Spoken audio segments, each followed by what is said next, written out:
I used to wake up feeling like a total zombie, tired, foggy, drained, even after 8 hours of sleep. Every day felt like I was dragging my body through cement. No energy, no motivation, just survival mode. I tried coffee, more sleep, supplements. Nothing worked.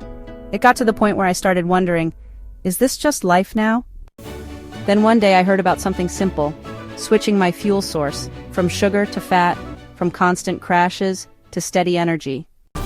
I decided to try keto, but not the complicated extreme version. Just one simple habit, a daily keto switch. And I followed a beginner-friendly 30-day keto meal plan that cost me just £1. In just a few days, I felt something shift. My mornings didn't feel like a war anymore. My brain felt clear, my energy came back, I smiled more. It felt like I was finally again.